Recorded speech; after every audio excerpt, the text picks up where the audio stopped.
Got a short show for you this evening, but great to be here as always. Hope you all had a fantastic weekend. I did. I got to be single dad. My wife was off visiting a friend, and I got to hang out with my man Hank all night for 2 nights. We did a lot of Play-Doh, monster truck business. We watched the new Plankton movie. Wasn't that good, though my son liked it. Um, he really likes Despicable Me 4 because the minions get superpowers. Some of them get superpowers in it. So we watched that quite a few times. He likes his show Trash Truck. We watched that. Unfortunately, it was too wet. We tried to get outside, so we didn't play in the yard. But we did get to go visit my mom and dad and have lunch with them. So it was fun. It was good. Good stuff. Yeah, I don't know. I'm a big fan of the early seasons of SpongeBob. Uh, I enjoyed those thoroughly. I would have been a teenager, I think, when they came out, but um, I don't know. Not very good anymore. That first SpongeBob movie is very good, and then since then, I think I've seen them all. I've been unimpressed. So, but he liked it, so that's what matters, I guess. If it was up to me, we would just be watching Conan and a bunch of other stuff that he's way too young for. I can't wait for him to get a little older though and be able to get into some of the entertainment stuff that I like a little more. Uh, like the old 1990s Batman cartoon and even the 90s like Justice League cartoons and Spider-Man. Those are a little more like he's too young for that yet. But I think those are a little more like palpable to an adult to be able to sit there and watch as opposed to he watches some of the superhero stuff that's geared for like younger kids. Like he watches one called Spidey and Friends. It's kind of funny because all the villains are just pranksters. Like Green Gobley's always like just like I'm gonna spray everyone at the festival with water and get everyone wet. And the Spider-Man, they gotta deal with that sort of stuff. It's like well, Green Goblin be trying to kill people, you know. We'll save that for the older years there. But no, it was a great weekend. So I didn't spend a lot of time online. Here and there, I checked X. My X account was down for a large portion of today when I checked it. Supposedly there was attacks. We'll talk a little about that. Um, and I thought, because these are smaller shows than when I'm at home, we'll try to keep the topic to sort of the two things that I put in the title, Romania and Ukraine, and sort of globalist agendas that are going through that. But there's definitely a lot going on, so maybe tomorrow we won't talk about this stuff as much, which maybe I should have put this show off till tomorrow because maybe we'll learn some more stuff by then. But that's the plan here. So we'll stall a couple minutes till we get a couple more people in, and then we'll jump right into the show. But no, it was a good weekend. I think my wife had fun up with her friend that she was visiting as well. We have furniture coming Thursday, so I get off work Wednesday, and then it's going to be trying to, like, we have to remove, we've kind of been holding off leaving our old couch and love seat in the living room until, like, the day before the furniture comes because you want to have a place to sit. So Wednesday, we're going to get that out on the trailer and then haul it off to the dump. So that's sort of the stuff that I'll be up to Wednesday. But I should still be able to stream Wednesday night, so it shouldn't interfere with that. So, looking forward to it, though. And then, I'm trying to think if I have anything else fun coming up this week. I'm sort of back into the grind of just normal work schedule. As far as I know, nothing too crazy coming up. In April, we are taking my son to see, I think, to Cleveland, to see the show he likes on PBS. It's called The Wild Kratts. It's like these... It's the guys that did Zoboomafoo. They're like two brothers, Chris and Martin Kratt. They've been doing like kids shows about animals for like 30 years now. But they have a live show where they bring animals out into the stage and tell you about the animals. My son's a big fan of the cartoon, so we're going to go take him to see the live show in April. I'm not sure when that is in April, but yeah. My son's a big fan of the Wild Kratts. He really likes it. The cartoon is... They'll get animal friends, and then they got suits where they could get the animal's power. So, like, they get the power of a parrot, and they'll be able to fly. And there's bad guys that are, yeah, they have been. They've been around forever. Yeah, even before Zoboomafoo, they were doing shows like, Yeah, the Plankton movie, I think maybe is just an exclusive to Netflix. I could be wrong. Um, but it wasn't terrible. Like, I don't know. I think that I might start doing reviews of kids movies. My view of kids movies at this point is there's three ways that I give a criteria, which is one, the entertainment value for the kid. So, did my son like it? Second would be, as an adult, could you be entertained by it? But I think the most important part is sort of the overall message that I took out of the movie and that hopefully my son takes out of the movie. So, for example, we went and saw the movie Dog Man, which was, I think it's based on a book by the guy who does like the Captain Underpants books. I'm not very familiar with this author. And I know that people were like, oh, Pete Davidson's like the main voice in that, and he's a scumbag, whatever. I enjoyed it. My son liked it. I thought it was pretty funny for like a kid's movie. He laughed the whole way through it. And the message of Dogman, small spoilers, I guess, is that being a dad is awesome. That's it. That's the message of the movie. It's like I found it to be very wholesome. That it was, basically about the villain arc. The villain in it finds out he's a dad through kind of crazy circumstances and uh, determines that his dad was a scumbag and that he's not going to be a villain anymore. He's going to take care of his kids. And it's like the Mario movie. It's kind of cheesy. Objectively, I think that it relied on just like nostalgia. The story in the Mario movies, like, meh. But the message of the Mario movie was being a brother is awesome. That's it. It's not like Mario's trying to hook up with Princess Peach. That's what the movie's about. The dude's got to save his brother, and his brother loves him. That's it. Very simple premise. Give me a second. I'll take this. I'll be back.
Sorry about that.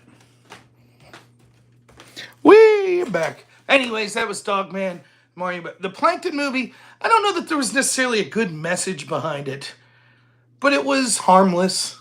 And I guess for kids that are into the characters, it was, I guess, fine. It's more about Plankton and his computer wife.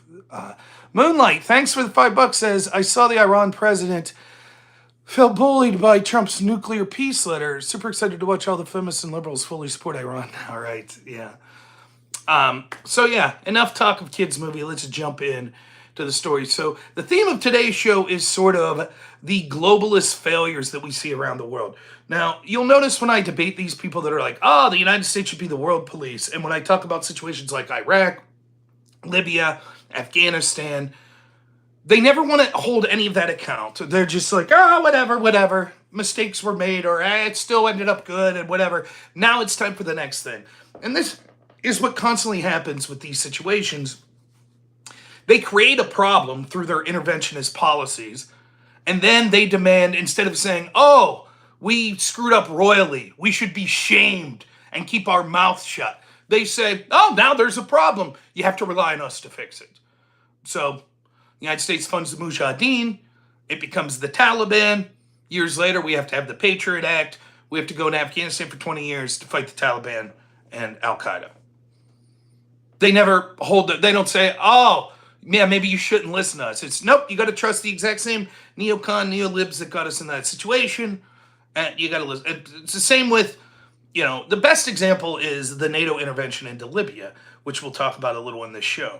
Now, I could handle people that want to make the argument in a non-moral sense. If your argument is something as this, the United States should be the world police because it's best for the United States, and screw the rest of the world. We don't give a shit. If bombing people in Africa makes things better for people in the United States, then yay, great. That's fine. We can have that discussion. I think more often than not, it's not beneficial to the average citizen of the United States. But what you see is these people take it a step further 95% of the time, which is they ride this crutch up because they know that it wouldn't be popular to say that. So they ride this crutch of, we're the morally superior people. We're morally superior by saying, nope, we're doing it for the people on the ground. We're in Libya for Libyans. We're in Afghanistan for the Afghanis. We're in Syria for the Syrians. We're in Iraq for the Iraqis. And it's bullshit. It's absolute garbage. So, when predictably we ally ourselves with rebel groups that end up being bloodthirsty, and then they commit atrocities, to me it's not even an equation of, did they commit more atrocities than the previous group to them? It's that you've now intervened. You've empowered these people, and so you have blood on your hands. My theory is there are maniac leaders all across the world. Some of them are our allies. Some of them are our enemies. But once you start arming, training, supporting certain groups of these maniacs, then you're responsible for actions that they end up taking. You're not responsible if you didn't intervene. For example, if you see a Saudi Arabia doing something horrible, and you're like, we're not going to use our military to stop them, you're not responsible. If you arm Saudi Arabia, if you give them intelligence of where to attack, now maybe you're responsible, or more responsible at least. How many times, I don't know how many times I have to debate people that make this moral argument. And you always try to give I don't know why I do this, but you always try to give them the benefit of the doubt. Okay, you really care about the Ukrainian people, but do you think the people at the U.S. State Department, at NATO, at the intel agencies in NATO, the leadership in Europe and in the United States, do you think they give a shit about the people of Ukraine? Do you really think that? Is that why do they really just care that much about democracy? Do they really just care about stopping horribly aggressive leaders? That's why they're spending this money in Ukraine? And the truth is, anyone who's remotely honest knows, no, they don't. Or maybe they somewhat do, but that by no means is their primary calculation. The primary calculation is those groups, leadership, I would call them globalist, establishment, whatever, but people in the military-industrial complex and the intel agencies in the Western world, including the United States, NATO, etc., they see a chance to harm Russia. That's what the supporting Ukrainians is about. If it was actually about helping Ukraine, then they would have done much more. But they didn't. The goal is to keep the meat grinder going. If the war ended in 1 week with Russia leaving with their tail between their legs, then Russia wouldn't have lost a lot of military-age personnel, military equipment, etc. This, by the way, this mask comes off all the time. People like Lindsey Graham, who did I say? Eric Swalwell said the other day, this is the best return on investment. For the price of like $300 per American, Look at how much damage we've done to the Russian military. That's the real truth. That's what they're really concerned with. And then number two is, hopefully then they get to funnel money, which gets kicked back to them and their lobbyist friends, etc., so they can make a bunch of money. And then maybe they'll be able to fund contractors who wouldn't have to go in later once, all the Ukrainian men are dead, and they'll be able to exploit the resources of that region. Those are the primary agendas. That's what's going on. And then there's other geopolitical strategy that goes into a lot of these places. They didn't like the fact that Gaddafi was trying to get off the dollar as the reserve currency, so he had to go. If you remember, I believe it was the EU, or maybe it was the UN. I'm screwing my organizations up here. One of them praised Gaddafi a year before we said he had to be ousted for having incredible strides on human rights in his country. What happened in 1 year? That he went from being told like, hey, no one was giving him awards as being like the greatest leader in the world, but it was like, wow, it used to be way worse there. Things are getting better. And then it was, now he's got to go. You remember that story? You remember Gaddafi saying like, hey, like here's some of the stories of Gaddafi. Supposedly Obama said, I can't do a good Obama impersonation, but we must go in. He's threatened to bomb his own people. This cannot stand. Remember that? And then when you listen to what Gaddafi was actually saying, he was like, listen, these terrorists that are basically creating an army to depose me, if you disband, I'll give you all immunity. But if you refuse to, well, then we're going to have to take you out. Would any other country in the world think differently? If terrorist groups within the United States amassed an army to challenge President Biden, do you not think Biden would have said, we're going to take you out? But for some reason it was, Gaddafi can't do this. That's declaring war on his own people. Then, of course, Gaddafi goes to the press and says, listen, these aren't noble freedom fighters. These aren't even people from my own country. These are Islamic extremists that are being funded by NATO to come into my country to overthrow me. And they're going to be a disaster for my people even once I'm out of power. And then you remember what happened to Gaddafi? He was killed. The way they killed him was they sodomized him with a bayonet. Then they paraded him around town as they tortured him. And he screamed. Hillary Clinton was asked about this. She said, we came, we saw, he died. Those are the people that are telling you how moral they are. That's who they are. The moral superiors that are like, yay! Tortured and sodomized Gaddafi. Now, how's that worked out for the people of Libya? All of the people you hear that are talking about, we must protect the noble people of Ukraine. Where's their love for the Libyans? No love for them? Tough shit? You have to live in a hellhole now? Ran by Islamic extremists? Oh, well, I guess, right? Sorry, we backed these people that overthrew your country and it turns out they're torturous individuals. Sorry. We're busy now. Now you see that playing out in Syria. The same damn thing. The same situation. The exact same thing. And it'll be brushed aside. All the people that waxed on about the moral importance of, we have to be in Syria, Assad's such this bad guy. Now they're just going to be like, well, the bad stuff's happening. So, what can you do? Assad was worse. Anyways, moving on. We have other things to focus on now. Right. Oh, by the way, it just so happens to be Christians being killed. Not that it's any better or worse if it's one particular denomination over another. But notice how that works. I'll bet if it was a bunch of Jewish people being killed, all of a sudden there'd be a lot more interest in our establishment circles. Just guessing. I'm sure Israel would be more concerned, huh? But it's Christians. Oh, well. The story in Syria has been nonsensical the entire time. I don't consider myself a geopolitical expert because I'm not going to bullshit you like pretty much every other streamer that pretends they're experts on certain issues. But to break down the story in layman terms as much as possible, and please do your own research to fact check me on this. The story in Syria was that we, the United States, had to be in Syria to fight ISIS. Who else was fighting ISIS? The Assad regime, backed by the Russians. Sounds simple, right? Assad with the Russians and the United States, all fighting ISIS. Well, no, because then there's other groups. There's the Free Syrian Army. These are supposedly good guys. They're allied with the United States, but they also are battling Assad. But they're also fighting ISIS. Then there's al-Nusra and al-Qaeda. Yes, that al-Qaeda, the one that we had to pass the Patriot Act for and go to war in Afghanistan.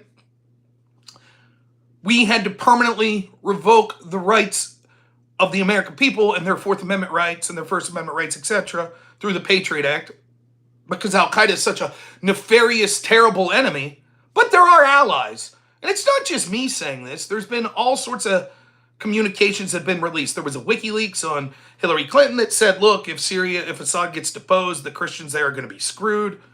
I forget who it was. We had communication showing that they were like I think it was someone at the State Department that was saying, in Syria, al-Qaeda and al-Nusra are our allies. Then you have the Kurds. The Kurds are another ethnic group that aren't necessarily with any of the aforementioned groups. They're allied with the United States. They're also helping us fight ISIS. So we're told that we're in Syria to fight ISIS, but while we're there, we might as well bomb Assad. But Rob, Assad's a bad guy. He gassed his own people. I'm 100% certain that Assad is a terrible guy who butchered his own people at some point. However, some of the incidents that it is claimed that he did have always been dubious. For example, when he was on the verge of winning the civil war during the first Trump administration, the last thing he could have done to lose would be to create some huge human rights violation. So supposedly, he decides to gas his own people. Why? Just because. He's already winning, but you know what? I'll gas my own people just on the off shot that, that could cause me to lose, that the Western world will come in and intervene. Of course, it was one of the low points in Trump's first administration then, where he had bombed Syria like 3 days after that gas attack. I believe that was the specific gas attack that we were then told that we had the IPCW, which was sort of the investigative body of the UN, came in and did a report. The leader of that on-the-ground group from the IPCW basically said, we don't see evidence that Assad gassed his own people. So what did the UN do? They fired that guy. Then they had another guy write the report who barely spent any time in Syria that said, yeah, Assad did it. That original person then became a whistleblower. Of course, you don't hear that story because Assad, a bad man, he gassed his own people. And when you bring this up, people just say, you're trying to say Assad is a good guy? No, that's not what I'm saying at all. I'm saying that possibly they're exaggerating how bad he was because they have an agenda and they want this guy removed, so they're going to make him seem worse than he actually is, even though he's a bad guy. That's what I'm saying.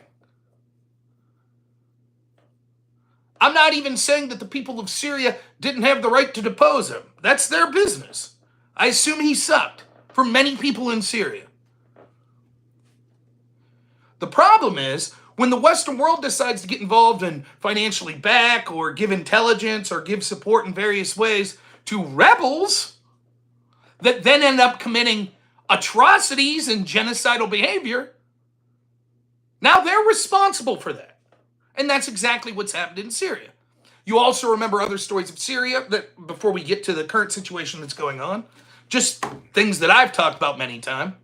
So while we're in Syria fighting ISIS, by the way, Assad, one of the biggest allies to Putin and Russia, we also find time to be bombing Assad and helping with the rebels that are fighting Assad. Now, I brought this up to people that claim to be experts on the region like Dylan Burns before Russia invaded. There's a big, long debate I had with them where I was like, this doesn't make sense. If the goal is to fight ISIS, then fight ISIS. Once ISIS is gone, we're gone. It doesn't matter if we like Assad or not. There's plenty of countries that the people of the United States or the leadership of the United States don't like. That doesn't mean that we should be putting permanent bases in those countries and attacking the leadership of those countries. I said to Dylan, don't you think that this could anger Russia? So what? He says. So what? Good. That's right. And that was the mentality. This neocon sort of shit-lib mentality. Who cares? Poke the bear. Poke it. Poke it. We don't care. What's Russia going to do? Well, there you go. Then, of course, you remember the story that I tell all the time. Turkey, our NATO ally that we station nuclear weapons in, they are going to commit, this isn't my version, this is the official U.S. State Department version. If we were to leave Syria, Turkey, our NATO ally, the ally that, again, we station nuclear weapons at, will commit genocide against our allies in Syria, the Kurds.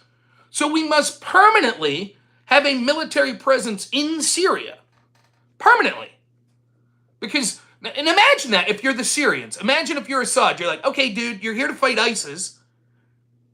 Now you're saying, oh, but we could never leave because one group here that we're friends with, the Kurds, if we leave, our NATO ally, the Turks, will commit genocide against them. So sorry, Assad, we're going to have permanent military bases.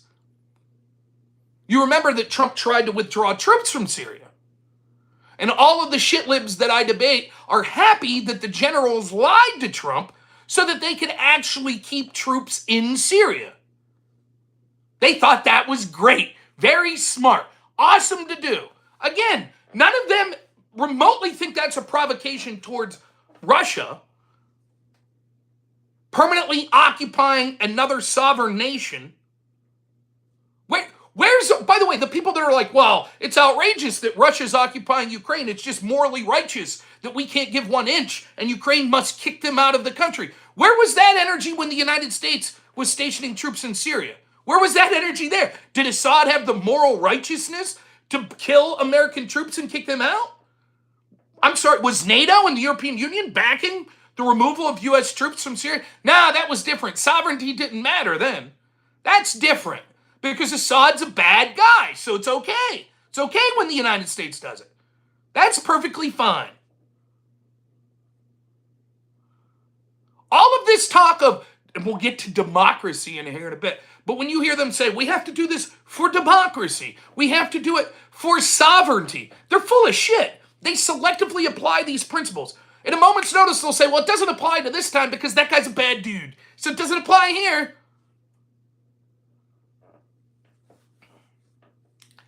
So that's the story of Syria, and then, yay, winner, winner. Assad's looks like his party loses. He flees. Now, new leadership. I don't even know the dude's name. I don't have it in front of me. Everybody knows this guy's coming from groups that are Islamic fanatics.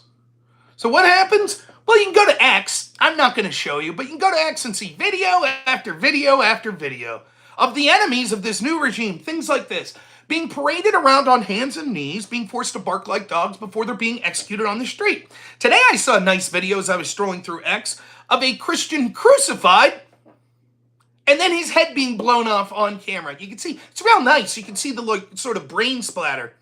You know, good stuff to be scrolling through X. Fucking brilliant. By the way, I hate that shit happens on X, that you see that. What's all the people that supported the transition saying? Well, you had the EU come out and say, well, this is pro-Assad forces' fault. Really? Have you no shame, you fucking monsters? Actually, it's basically the guy who got crucified's fault. It's his fault. There are reports now that it's thousands of people that have already been tortured and killed. Mostly Christians, Alawakis.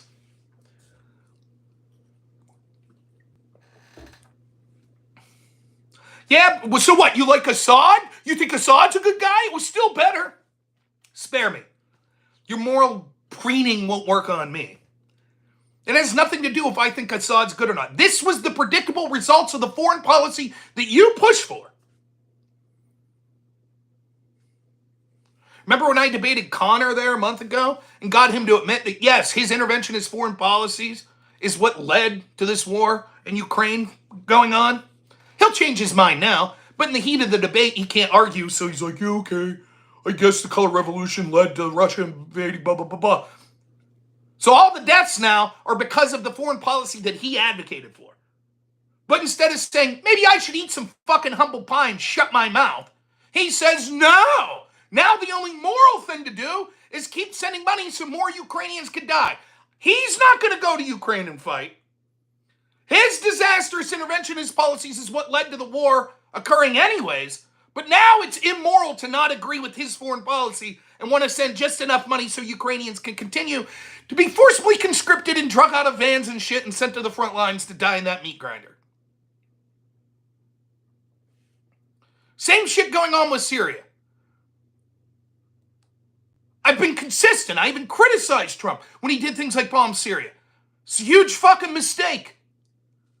I criticized for years the backing of Islamic terror groups that were supposedly on our side in Syria. I said, we'll be told 20 years down the road, oh boy, we got to go into Syria now to fight these very Islamic extremists that we armed 20 years ago. It's always the same bullshit story.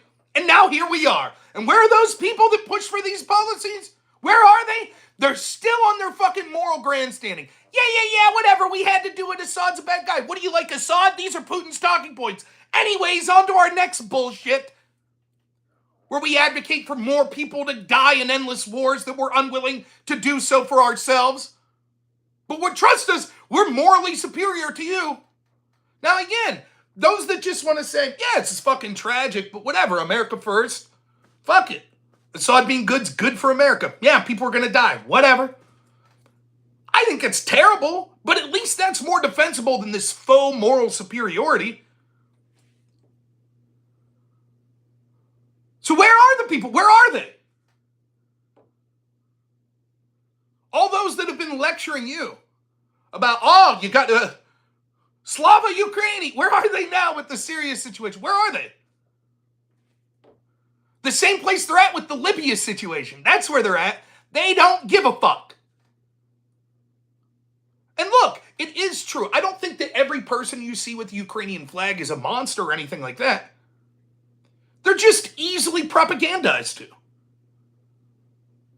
If the powers that be in NATO decided to talk to Trump and say, you know what, yeah, fuck Ukraine, fuck them. We've decided we're going to put money into Israel now. And we want to all start funding Israel even crazier than we already have and see if they'll go in and completely wipe out Gaza and do this and that. That's where Israel's a little different because there's some lefties that just hate Israel. But whatever their next, Congo, wherever. That's all the flags that you see from Ukraine within 6 months. People would forget about it. There'd be propaganda saying, yay, Ukraine got a victory at the negotiating table. We did it. Yay. And then it would move on to the next thing. And 5 years from now, if you found out, oh, geez, a lot of that money we sent went to fucking like Azov battalion type neo-Nazis that are now terror groups in the region, and they're killing innocent civilians, and you guys wanted to keep funding them, what about that? They'll be like, we don't have time for that shit. Viva Congo. Viva Zimbabwe. What the fuck ever. It doesn't matter. We've moved on. Just like they don't give a shit about the Afghani people. They don't care about the Iraqi people. They don't care about the Syrians. They don't care about the Libyans. Coney 2012, remember? That's how short these people's attention span are. I remember growing up, it was the genocide in Sudan. Anybody talk about that shit anymore?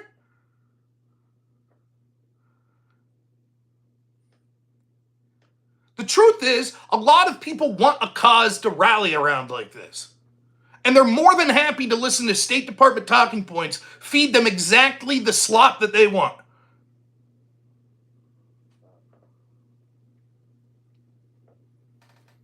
Now, I'm sure that the same intel community reports that told you that Assad was the most evil man in the world, that we needed to do what we did, they're going to be releasing reports shortly, I assure you, on Syria, that's going to say, actually, it was only a dozen people that got killed, and it was bad dudes that the new leadership in Syria have dealt with, and trust us, that shit won't happen anymore. Anyways, Ukraine. That's what's coming. Bobby C for $5, thank you so much. Says, when it comes to politics, these elitist globalists pretend to be like Ned Stark, when they're more like Cersei Lannister. That means nothing to me because I've never watched Game of Thrones. Though I at least know it's from Game of Thrones. Game of Thrones, I always planned on watching. All my friends watched it in real time. And I was like, I'll wait until the show wraps up, and then I'll just watch it all at once. And then when the last season came, all my friends were pissed off. I'm like, the last season sucks. So I never watched it because I made the mistake of not watching it when all of them were, and was like, I'll be excited to watch it like in a big chunk. So I never watched Game of Thrones. Though I've heard House of Dragon's pretty good, but whatever. But I know your analogy's correct, even though I don't know those characters.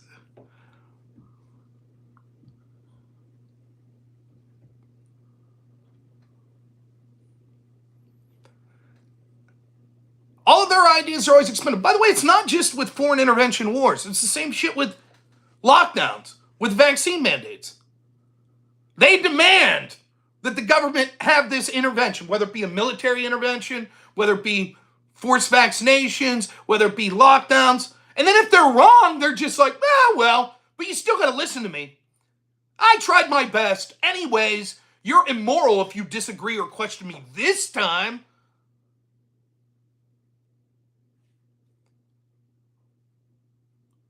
It's the same shit in Ukraine. The exact same thing. But Rob, what about democracy? Well, let's cast the gaze now to Romania. Now, for those that don't know, there were elections in Romania. A right-wing populist candidate named Gisco won, backed by decisions made in the European Union. Romania canceled that election. They said that doesn't count because we think Russian propaganda influenced it. Sound familiar? Isn't that odd? So many times when the globalists say, yeah, you could have a vote, and then the vote doesn't go their way, they say, well, that vote didn't count. Like Brexit, the Libyan Treaty, hell, even Trump winning in 2016. It doesn't count. Then I showed you, thank mostly to Mike Benz, how your tax dollars going to places like USAID, National Endowment of Democracy, how one of its focus is rooting out populist candidates around the world. So the National Endowment for Democracy, for example, is writing articles pressuring Poland to arrest the previous leadership in Poland because they're populist. Why? Well, they committed horrible crimes, such as they suggested mail-in voting under COVID, which was clearly for corruption. You see? The same leaders that tell you back home, you can't question mail-in voting. Obviously, it's legitimate. How dare you? You're not allowed to question that. Are saying that we should lock up people in Poland for suggesting mail-in voting. Because clearly that's for corruption. Yay, democracy! Yay! So we had to cancel the Romania elections. Okay, now they're redoing them. Looks like Gisco is going to win again. So, the Romanians arrest him. Looks like he's still going to win. So now the Romanians are saying he's not allowed to run. Democracy! Yay! But it doesn't matter. Just like when I brought up this Poland situation when I was debating Connor, all it will take is from someone in the West to say, no, trust us, Gisco's a bad dude. And everyone will go, oh, then that's not anti-democratic because that dude's a bad dude. And I know it because the UN told me that. Because the leaders in the EU told me that. You see, when politicians run on being against the goals of the EU, and then the EU says, no, trust us, those dudes are bad, we all say, oh, okay, they're bad, so it's okay to not be allowed to vote for them. You see? You see how that works? Democracy! Yay! Just like, not as egregious, but in the United States. Democracy! No one voted for Kamala Harris in the primaries. The entire establishment class lied to you for 4 years about Joe Biden's mental health. And then once their hand was forced, they waited until the primary was over so no one actually got a vote in the primary.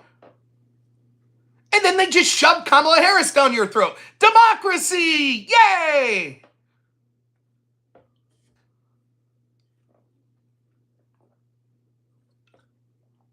These are the people that pretend to be morally superior.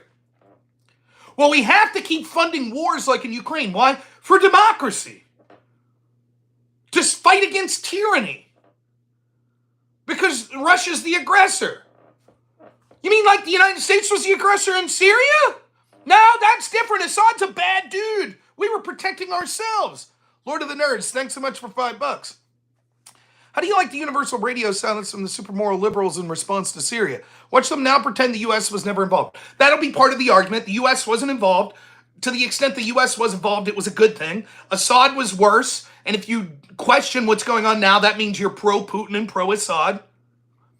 Actually, it's not the new guy that's doing it. It's the pro-Assad people. That's who's doing it. Or the Russians. That'll be the next thing. It's actually Russian-backed groups that are killing everyone in Syria right now. That'll be the new argument. And it was all worth it anyways. Will finally be the last argument. But mostly it'll be to ignore it. That's where we're at. Again, these are the people that claim to be morally superior.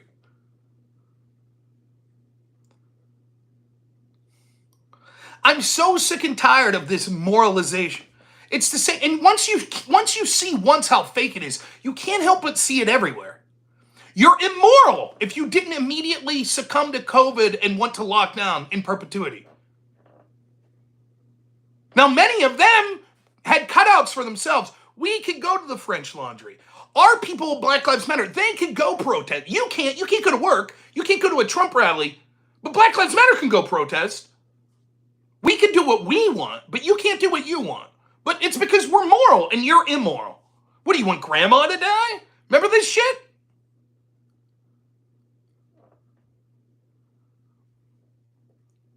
I saw this shit when I was young with the Iraq War. Same bullshit. Freedom fries. Fuck you. You America. Fuck Saddam. You a fan of Saddam? We need to go in there and whoop his ass. We should make the whole place glass. Just nuke the fuckers. Now, the only difference now is they took the anti-war movement that was on the left and made them the strongest fucking advocates for war. Thank Jesus for $5. Thank you so much. As we all knew this was going to happen in Syria, we backed the moderate rebels, and once again, innocents are being slaughtered. Same story every time. Every time.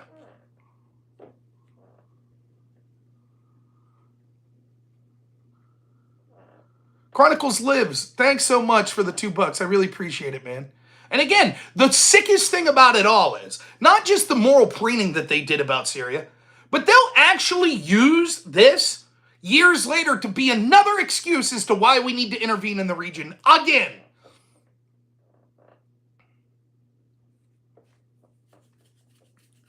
Look at the situation with Ukraine. You'll say, I don't know how many times I have to say, I don't fucking like Putin. I hope they lose tomorrow. I do. But if I'm looking at it from even the excuses you hear from like smart people that try to talk geopolitics as to why Russia invaded, if you put your hat on and look at it from Russia's point of view, how can it not at least in your mind be like, even if it's not moral, objectively, you're like, I understand why they would do it. For example, Peter Zahan. Zahan's argument's like, well, there's several ports and what have in Crimea that's basically completely necessary to Russia being able to function economically.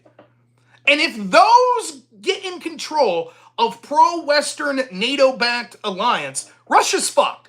Basically then, their entire economy is at the whims of the NATO country. If the NATO countries say, yeah, sorry dudes, you lose access to this port, they're screwed. And so they've lost all leverage. They have in a 30-year period gone from a world superpower to literally being at the beck and call of the very countries they were at war with. Now, I'm not saying that objectively as an outside party, that gives them the right to invade Ukraine and kill Ukrainians. I'm not saying that. But from the perspective of Russia, you could see how it'd be like, well, that wouldn't be something that we would desire to have that occur to us. So I brought it up with this person I was arguing with that called in the last week or 2 weeks ago.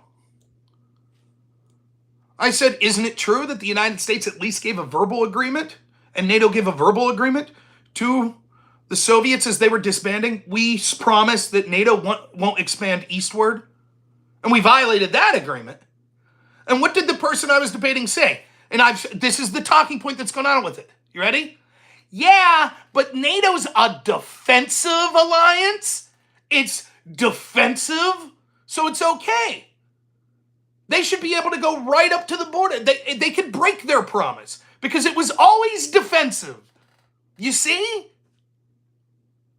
Just take out defensive alliance and say, but NATO's the good guys, so it's okay for them to lie and continue to expand because they're good guys and Russia's bad guys, so it's okay for the good guys to do stuff because the good guys are doing it for a good reason.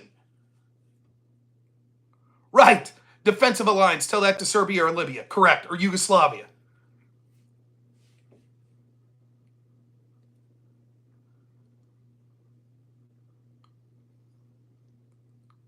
It doesn't matter.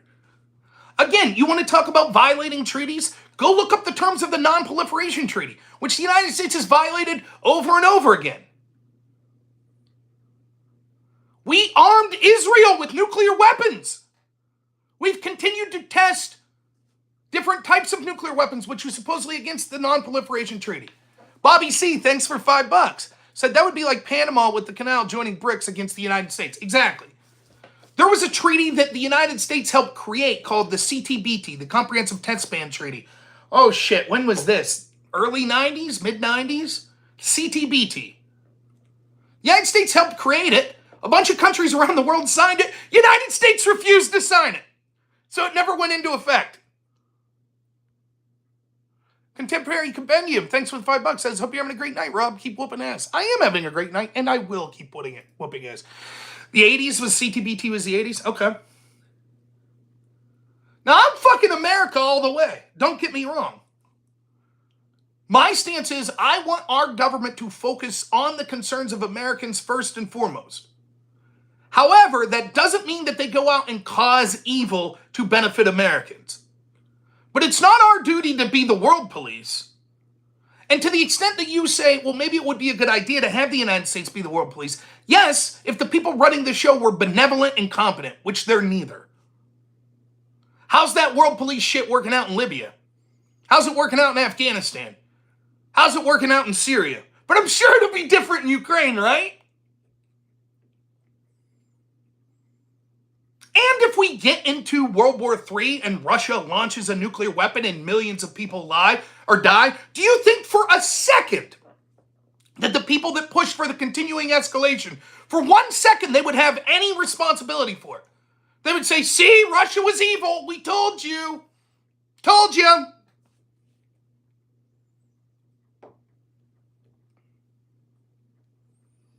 I'd be remiss if I didn't mention this. Elon Musk, X was down for a large time today. Supposedly they're under some DDoS attack or something of the case. Elon is claiming that the IP addresses that this is coming from are from Ukraine. Now, take that with a grain of salt. The picture could change. It could be from Ukraine, but maybe it's not from government officials in Ukraine. It's from private actors. Maybe those private actors are funded by our dollars or our NGOs. Maybe not. It's still early. Let's see what we find out more. But it wouldn't be a surprise. But let's say that it was. Do you think that would change the mind of anyone in the United States that's currently saying send money to Ukraine? Do you think it would change one person's mind? They would say, good, Elon sucks. Fuck him. Fuck X.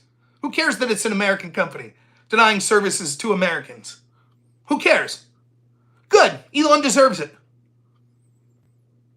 You see it with Tesla companies being attacked. Well, hey, that's what you get, Elon. Right. I saw Reid Hoffman say that. How would he feel if it was, they were, J.D. Vance, J.D. Vance was out with his daughter, and that's a big deal, ha ha. These people would wither like fucking wilting flowers if someone approached them and their children, which you shouldn't. You should never do. Outrageous, especially when someone's with their family, to approach them like that. But remember Maxine Waters? Chase them out of restaurants, blah, blah, blah. Yay! They all said, yay, that's great.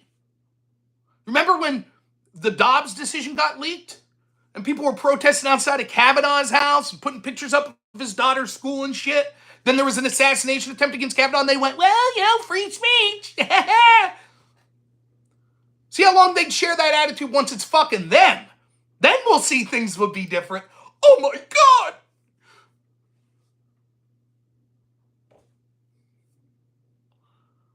It's wrong no matter who's doing it. Don't get me wrong.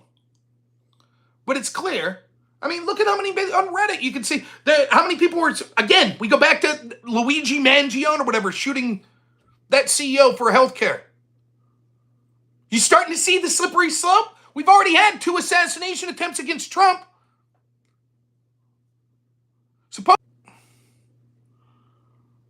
Oh. Let me know if I'm still frozen or if I came back. I think I froze there for a minute.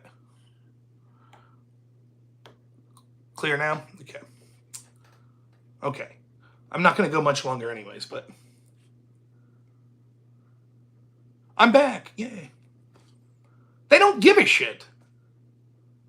It's always when it's stochastic terrorism when someone on the right does something. The truth is that it's far more commonplace when it comes to the left and no one gives a shit.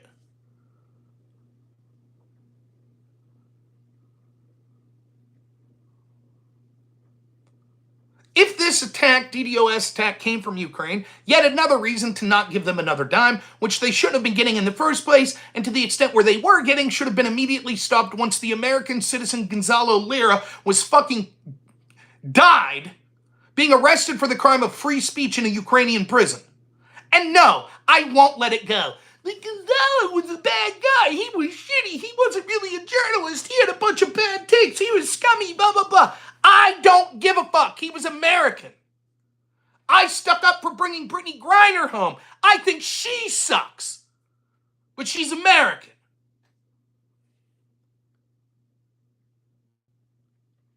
Ukraine is our vassal state. They rely on us for their existence. They don't get to fucking jail people that are citizens of our country for the crime of free speech. Or they can, and then you're on your own.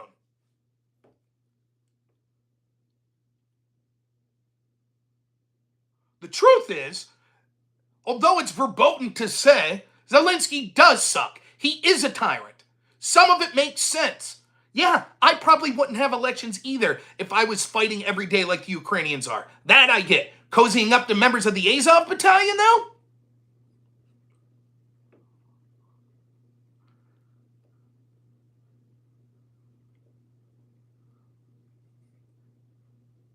The revolution, 95% chance the Maidan revolution occurred because NGOs in the United States that were funded by government money helped facilitate the revolution, the violent, illegal revolution in 2014, which removed a pro-Russian president that was voted on by the Ukrainian people and installed a puppet of Obama.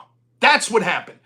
In the 5% chance that the United States wasn't instrumental in causing that revolution, they certainly funded that new regime and basically had them operate as puppets of the Obama administration afterwards, which would have pissed off Russia. Don't take my word for it. Take the word of people like Chris Murphy, John McCain, guests on the Colbert Report that were saying this shit way back in 2014 when they were saying it was a good thing. There's credible evidence that the Ukrainian government was disastrous, including straight up killing pro-Russian speaking people in the Crimea region. I can't confirm those happen. If you're honest, it's difficult to believe any individual stories that are coming out. My guess is that there was probably bad shit happening. My guess is probably around 30% of the people in Ukraine always had an affinity for the Soviet Union. I've met one Ukrainian in my life in person. He was a foreign student that came to the university that I debated at and was one of the debate students that I coached my first or second year coaching. He was Ukrainian. He was the only person I have ever met in my life that was unabashedly pro-Soviet Union. His story was quite simple. My family was far more prestigious in Ukraine under the Soviet Union. Now, I always chalk that up to there's going to be winners and losers. Anytime that a country switches allegiance or leaves something like that, it's going to be beneficial for some people and harmful for others. It might be more net beneficial for more people. But I assume there was probably 25%, 30% of people in Ukraine that probably are like, we favor Russia more after the Maidan Revolution. My guess is there was probably around 50% that were like, screw Russia. And then probably another 20% that was like, dude, we don't give a shit. We just want to get on with our lives and not have it be violent. That's my guess. But I can't prove it.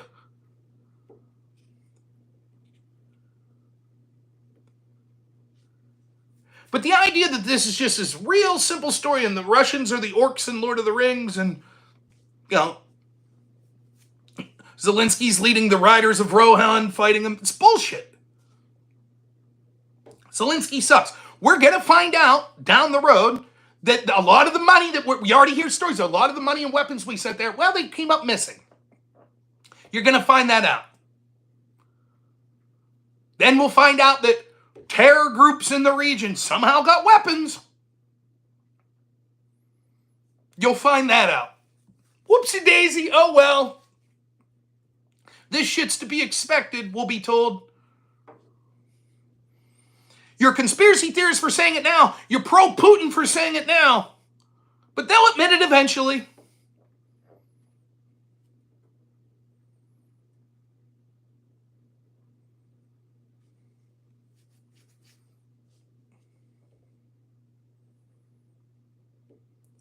If this attack occurred from Ukrainians and anyone connected to the Ukrainian government, they deserve to be held accountable. And it wouldn't be unusual. Remember, one of the assistants, advisors to Zelensky is a man by the name of Sergei Lyshenko. Look him up right now. Don't take my word for it. Go to the Financial Times in October of 2016 and search Lyshenko, L-E-S-C-H-E-N-K-O.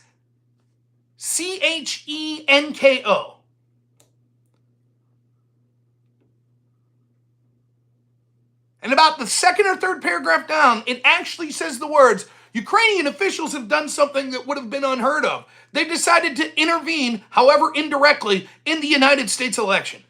What's that? Interference from a foreign country into our election? And they did. They released the famous Black Ledger that was one of the reasons that the FBI started to use to go after Paul Manafort, Trump's then campaign manager. And supposedly this Black Ledger was a bunch of financial receipts tying Manafort to Russians. And they've never been able to prove any of it. And there you'll see Lyshenko in that article, like a month before the 2016 election, saying, well, we think Trump's pro-Putin and we have to stop him and we need to be with Hillary. So we released this evidence where then you had this story of this DNC aide by the name of Alexandra Chalupa, who was flying to Ukraine to get dirt on Trump. Wait, what's that? A political party that was going to a foreign nation to get dirt on their opponents? Isn't that exactly why Trump was being investigated? Isn't that why he was being investigated, his team? But we have proof that this was occurring on the other side with Ukraine. Oh well. Then we had Zelensky campaigning with the Democrats 2 weeks before the 2020 election, or 2024 election.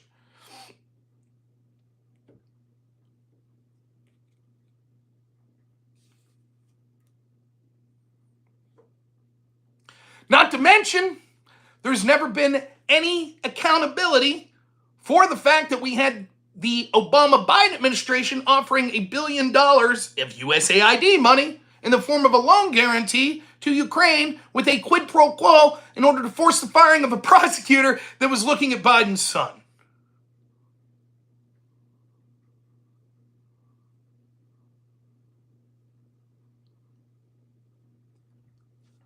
So,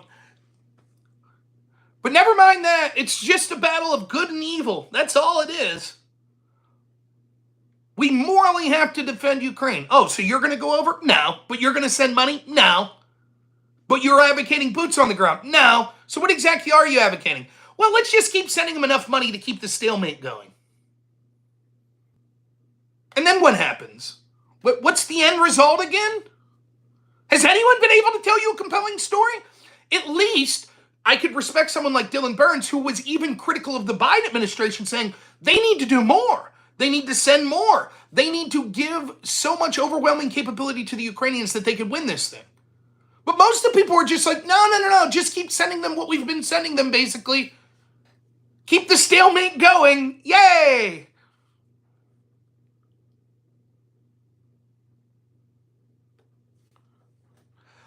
Kiwi says, Rob, I know you won't answer me and you only talk shit.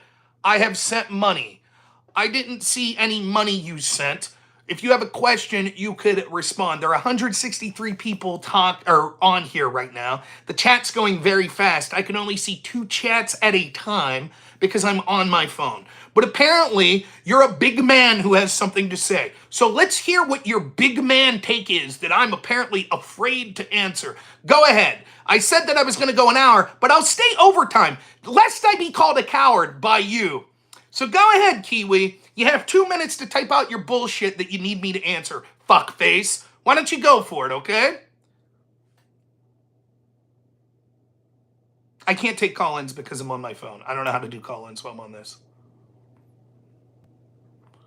Kiwi, I noticed that you're not typing your question. You just typed haha. You have 2 fucking minutes, then you're banned from the channel forever. So get to typing, motherfucker.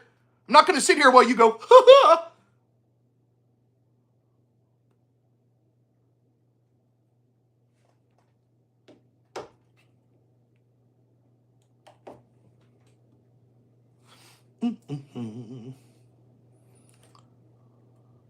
Let's see what Kiwi's big point is that I was so afraid to answer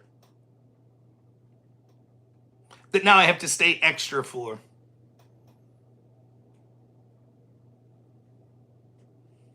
Call in Wednesday when I'm streaming. Anyone wants to call in is welcome to, particularly if they disagree with me. Surely Kiwi's not thinking that hard because they've already typed out what I'm afraid to answer, so it's a matter of copy and paste.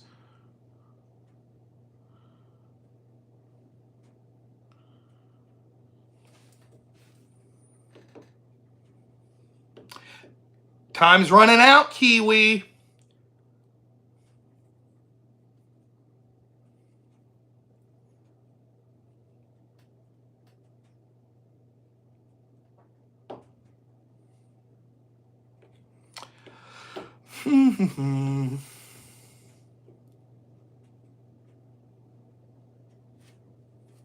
Well, my wife is Ukrainian, and I was in Ukraine in 2014, 1 month before Russia shot MH17 down. Okay, that was your great point? Cool. Okay, my friend's Ukrainian, and he talked about in the Crimea region how the Poroshenko administration was slaughtering Ukrainians that were Russian-speaking. And, okay, what's your point, fuckface? That I was afraid to answer you about this? That's it? They're on phone hard type fast. Well said. Last chance, Kiwi. Let's get to a point that you want to make. Got it. You have a bride from Ukraine. Good for you. You found someone that could put up with your ass. Fantastic. She was there when MH17 was shot down. That's fucking horrific. I feel terrible about that. Putin's a bad dude. Russia does bad shit. Would you like me to post links of the Azov battalion and the shit that they were doing? How about the guy, remember the Tornado battalion guy that was accused of sexually molesting underagers that was freed by Zelensky at the start of this war? Is that cool? If I bring someone on that talks to your wife about that, will your wife eat shit? Will you eat shit and say, oh, okay, so what's your fucking point with this? Go ahead, let's see what your point is.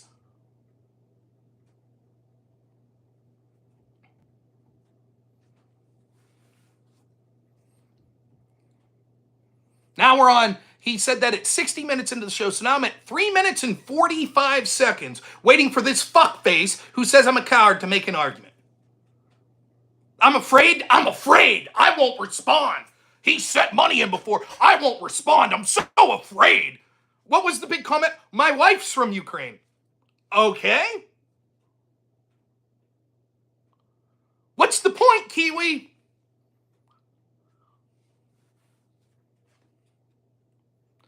I can summarize the point for me. So yeah, I mean, Putin's really bad, and to pretend Putin's not bad is bullshit. And Russia's always been scummy. They've been so scummy. You've been so scummy to them. That's the problem. It's all propaganda. There. Is that the point that I'm afraid to answer?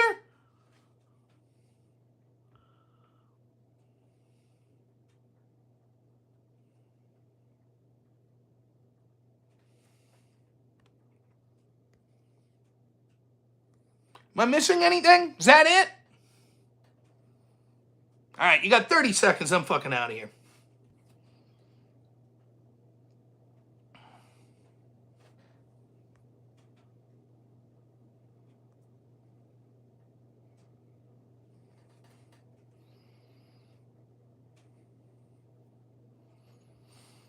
$20 seconds. Anyways, we'll start to wrap up the show. That this fuckhead's not going to say anything. I get so tired of that. Like, it's impossible for people to understand that I literally am not reading every single chat. How many chats that entire time was I responding to? So I know you won't answer. You're afraid to answer. That must be what it is. You arrogant, entitled sack of shit. I assure you I've debated people that actually can make arguments much better than you. But if you disagree, you can call in Wednesday, and I'll fucking run you through the ringer just like I do 99% of all the people that ever call in. But maybe you're that one guy that secretly, like, as soon as I'm off the phone here, I'm going to, like, call my wife and be like, oh my God, wife, this guy Kiwi, his wife's from Ukraine, and I saw his posts and I was so afraid to respond to them. And I was like, if I just pretend and ignore it, then they'll go away. He had these like hardening posts like, my wife's from Ukraine. Like, how do I even respond to that? Oh my God, that's crazy. That's like, whoa, that's the best argument I've ever heard. Like, your wife's from Ukraine? Oh, well then we should send billions forever. Yeah, I mean, I'm sorry. I renounce my entire non-interventionist position because your wife's from Ukraine. Yeah, send the billions. You're right. Yeah. Everything I said about, all the problems with that and the moral preening and stuff, it's all wrong now. Now that I know your wife's from Ukraine, well, shit. Man, fuck. But I didn't have the heart to say that, if I'm honest, Kiwi. I didn't have the heart. And so I was just running from you the whole time. I'm like, I'm just trying to run out the clock, get to that 60 minutes so I can end the stream. No one will notice that I'm scared shitless that I'm running from this Kiwi guy because his wife's from Ukraine and I'm running. And I don't want anyone to notice, please. But then all of a sudden you correctly were like, whoa, Rob's running. I know he won't answer this. And then I was stuck. I was like, well, shit. And I was like, okay, I tried to be a tough guy. I was like, okay, I was trying to get off, but I guess I'll answer your question. And you were like, here it comes, man. I'm coming with the fucking fastball. Here it comes. The one point that you can't ever answer. My wife's from Ukraine, and Russia shot down an airplane. That's it. In fact, Kiwi, if we can get your contact information, we could just send you to the White House to talk to Trump. I'm sure this story will be enough. Instantly. We'll have boots on the ground tomorrow, I assure you. He'll call Zelensky and apologize. I didn't understand that Kiwi Wayne's wife was from Ukraine. It is such a point that all of the geopolitical strategy that we've had is now moot because Kiwi Wayne's wife is from Ukraine. We are sorry to ever criticize Zelensky. Clearly it was a horrible mistake and I beg forgiveness forever. I'll be resigning the presidency. Kiwi Wayne's wife is from Ukraine.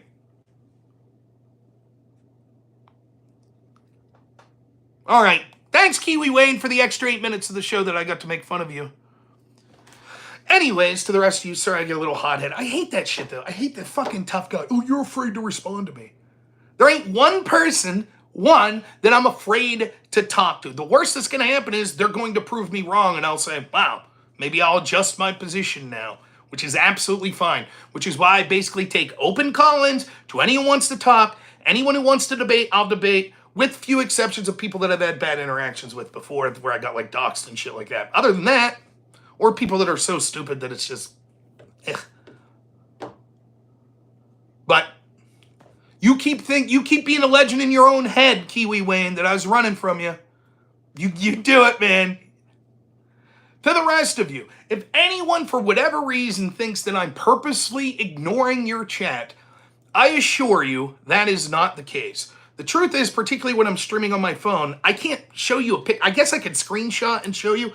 I could only at most see 2 posts at a time. So what'll happen is I'm sitting here talking, I'm looking at the camera, but I'm not reading the posts, and I'll just see that they're scrolling up, that people are chatting. I just can't keep up. And so particularly I'll see a super chat. Those are easy because they show up. So I'll try to read those. And then sometimes if people send one and there aren't any around them, I'll see it. And especially if it's like one sentence. But if you type like a big long thing, I'm probably not gonna read it because it would be a really bad show if I'm just sitting here like this the whole time. Get cheap second phone, put stream and maximize chat. Okay. Yeah, I guess I could get a phone and try to maximize the chat on a cheap second phone. I guess I could do that. So, I mean, I guess that's a possibility. Of course, no one's typing now, or I would prove my point. Brimstone Todd, it's got to be pretty bad at Creature. Right, that's probably pretty bad. God Save Your Aunt, just an idea. Yeah, that would be an idea. I guess that's an idea that I could go with. Let's see, any more chats? Does that sound like good content? Me just sitting here reading every chat, making sure. Damn, you're still banned on Twitch. Is this still from that one guy at a meltdown and said a bunch of slurs? Yeah, it is Keyline Platypus. I'm not. They got phones at Walmart between 30 and 50 bucks. That's true, they don't. John Ruck says, so World War III to try to free Ukrainian, but you don't know they already lost. Yeah, that's true. DSK, smiley face. Yeah. Stabby McStabwood, wouldn't need a plan. Could just run a second phone off Wi-Fi if available, or use that in your computer behind you. Yep, that's what I should do. Alex says, Kiwi blows. That's true, he does blow. Roman King, Rob, thoughts on eventual strikes military against Iran? Yeah, I guess that'd be bad. I don't really want strikes on Iran, but if they do something bad, maybe we do that. Ragnar, it says, Robin's the best dad ever. Thanks, I try to be. Black Jaden 13 said, Rob, when's the next call-in show? We'll probably try to do that Wednesday. John Ruck says, share rib. Thank you. Go Ram says, doesn't school. That's not true. He's a piece of shit. Chris Lestrange says, yo, Rob, what up? You're cool. Don't sweat it. No problem, I won't. Crow Nick Abundance Nicolala says, we're just using an old phone that still would work on Wi-Fi and use YouTube. Yeah. John Ruck says, hit like. Thank you. I appreciate it. Keyline Platypus says, Keylime's a sack of shit chatter. That's true. John Ruck says, share the stream. Thank you. Anat says, what's your thoughts about the American Communist Party? They're absolute dog shit. John Ruck says, hit like now. Brimstone says, Rob is purposely ignoring your chat, guys. That's true. Chronic says, great content. Watch Rob read every single chat. It is Leslie's Code Cowards. LOL. EOD says, LMAO. Bagged Milk. What's up, Chris? Hope you're doing well. I hope Chris is doing well, too. EOD, nice try, Keyline Platypus. He's always trying hard. Roman King, you're definitely consistent. No new wars. Respect. Thank you, Roman. Keylime, laughing his ass off. Bobby C says, Privyet. Yep. Stank Jesus says, notice me. Amazing. TSK says, amazing. Stank Jesus twice says, notice me. Spin Foil says, Rob Jr. 256. He's not Rob Jr., he's Hank. Let's Face It says, Roman's still mad. Stank Jesus says, notice me. Already did several times. Chronic says, Roger. God bless everyone. Much appreciated fun. Rob, LOL. Thank you. Chris Strange. Howdy, dude. See? Start to see why it's kind of stupid. Now that's it. I'm done with my little game here. Yeah, I don't need another phone so that I could look at chats bigger while it's irrelevant. I get to the chat when I can. I think probably, I don't know. My guess is for people of a stream roughly my size, like over 100 people, my guess is that I probably interact with my audience far more than the average streamer. So I don't know that it's necessarily a problem that I don't have a second phone up just looking. John Rock, thanks for the $2 for the thumbs up. I appreciate it. It is a little entertaining, yeah. So I really do try. But even when I'm on the computer, like, I don't read every single chat. Half the time, Stank Jesus for $2. Thank you, says, thanks for noticing, Rob. You bet. Half the time, I'll be honest, like, I think I'm pretty good at keeping a thought in my head and slightly going off to read a chat or something and then getting back to the thought. But it's not the easiest thing to do. If you're trying to tell, like, a story or you're focused on a particular issue, it's hard to stop in the middle of it, address a chat on probably an unrelated point, and then finish your thought coherently. It's hard to do that anyways.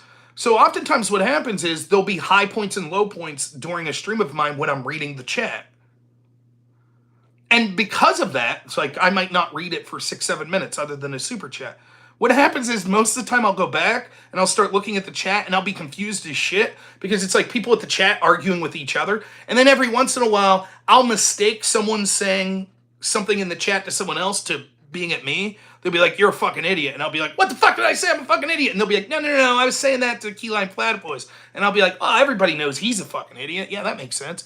You know? So, I don't know. Like, maybe I shouldn't blow up on people that are like, oh, you're running from me. You won't answer this question, blah, blah, blah. But that's one of, like, the biggest pet peeves I have when people say that shit. It's like, there's a lot of shit to say about me. I'm fat. I'm probably bipolar. I'm too emotional. My voice is too loud. It gets this high-pitched whine. My fucking beard's not groomed. I wear shabby clothes. I could be a better father. My fucking back sucks. You know, tons of shit to say, right? Tons of shit. But running from people in chat, I don't know that that's ever been true about me. Ever. Like, ever. Anytime anyone's like, I bet you won't debate this guy, I'm like, yeah, I will. On whatever topic they want, within reason. Like, I'm not fucking, why don't you debate this guy on which Game of Thrones character was better? It's like, I just don't know. So, anyways, I'm 15 minutes past when I was supposed to go. So, should be streaming tomorrow night right around 7 p.m. Eastern time if all things go well. However, even though I'll be off the clock at work, I will still be here, so I don't know if I'll be able to stream or not. Wednesday night around 7 p.m. we'll be streaming to all platforms. Also, we're going to try to stream to X and to Rumble tomorrow. I'm going to try to get StreamYard working on my phone. I forgot to try that. So who knows? Maybe that's something that will increase engagement. We'll see how that goes. But anyways, I appreciate all of you, even Kiwi Wayne. I hope your wife from Ukraine's doing good. All jokes aside, regardless of what you think of that conflict, people that are from that area, it fucking sucks that there's probably people losing their lives there. Same's true if you're from Libya or Syria or Afghanistan or Iraq or any of these other countries that the West has decided to meddle in. So my heart does go out to those people. It really does. So, all right. Thank you so much, everyone. We will see you all tomorrow. As always, have a good one. My fat